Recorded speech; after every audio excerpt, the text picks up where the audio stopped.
Eto na nga mga chong, marami tayong basketball updates. Justin Brownlee, sinabing walang kahinaan. Si Rondae Hollis Jefferson, Ginebra Stephen Holt, handang tutukan si Rondae Hollis Jefferson ngayong PBA Finals. Sa darating nga na linggo ay opisyal nang magsisimula ang final series sa pagitan ng TNT Tropang Giga at Barangay Ginebra. At ang unang ang pumapasok sa isipan ng mga fans ay ang magiging tapatan nitong si Justin Brownlee at Rondae Hollis Jefferson. Sila talaga ay maghaharap sa scoring at pagbubuhat ng kanilang kupunan. Pero yung pinaka nakikita nga natin na po pwedeng magpahirap kay Rondae Hollis Jefferson ngayong PBA Finals ay itong reigning Rookie of the Year na si Stephen Holt. Si Stephen Holt ang po pwedeng magpahirap kay Rondae Hollis Jefferson dahil sa kanyang depensa. Ito nga yung import stopper ni Coach Tim Cone ngayong conference at nagawa naman yan ng nasabing Ginebra player sa lahat ng mga imports na kanilang nakaharap. Pero kung si Stephen Holt nga ang tatanungin,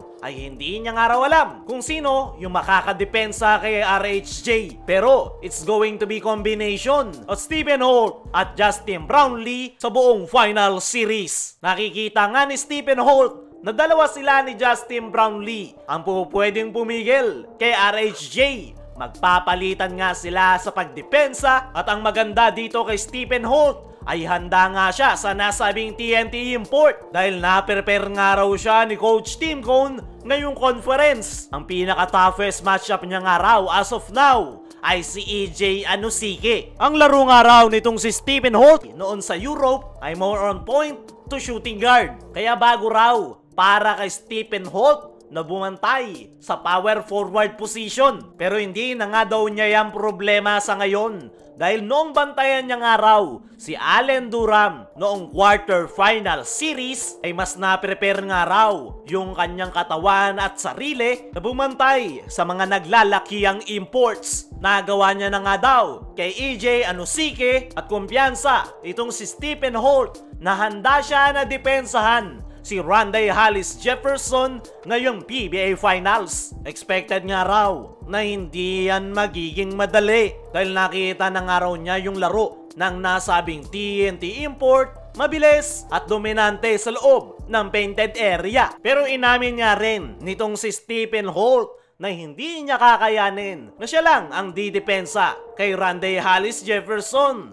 Total team effort nga raw yung kinakailangan para madepensahan ang nasabing import. Pero isa nga lang ang ipinapangako nitong si Stephen Holt na paghahandaan niya daw talaga ang pagdepensa kay RHJ ngayong PBA Finals. At kahit ano nga raw ang mangyari ay ibibigay niya nga raw ang lahat ng kanyang makakaya para matulungan ang kanyang kupunan na makuha ang kampyonato. Sa ngayon nga mga chong ay gutom na gutom sa kampyonato itong si Stephen Holt dahil several heartbreaks na nga ang kanyang pinagdaanan sa Europe kung saan muntik-muntika na siyang makakuha ng kampyonato. At ngayon na meron ulit pagkakataon itong si Stephen Holt na makakuha ng kampyonato ay hindi niya nga raw sasayangin yung opportunity na meron siya ngayon. Buhos kung buhos na nga itong si Holt para sa kanyang mailap na championship. At ang pinaka first step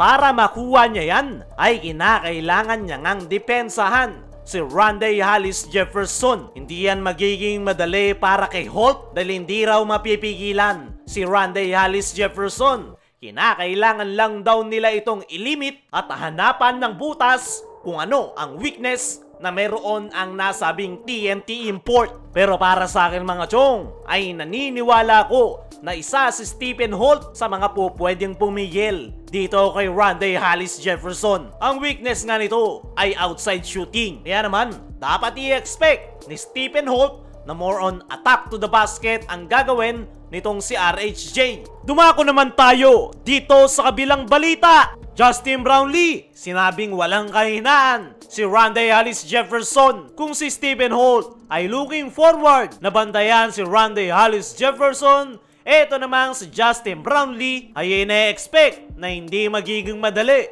ang kanilang kampanya sa paparating na PBA Finals. At isa raw sa pinakamagpapahirap sa kanila ay si Randy Harris Jefferson. Ayon nga mismo kay Justin Brownlee ay magiging mahirap nga raw ang final series dahil isang araw one of the kind player si RHJ. Talagang ginagawa daw nito ang lahat sa loob ng basketball court. Makuha lang ang panalo. Ilang beses na nga rin daw niyang nakatapat si Randy Harris Jefferson. Kaya naman, masasabi nating qualified itong si Justin Brownlee na magsalita patungkol sa kung ano ang laro nitong si RHJ.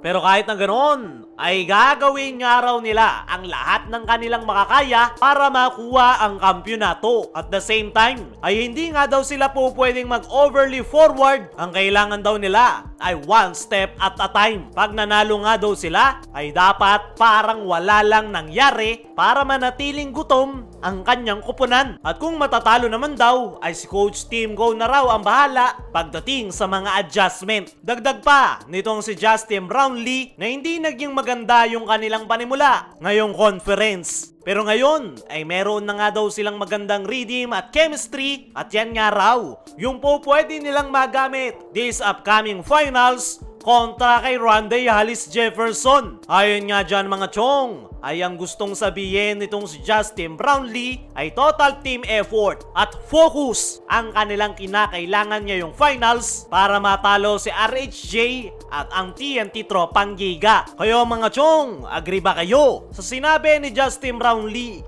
na walang weakness si Randy Harris Jefferson at total team effort ang kanilang kinakailangan? Ano rin yung masasabi nyo? Ngayong si Stephen Holt ang po pwedeng pumigil kay RHJ. I-comment mo lang dyan sa ibaba.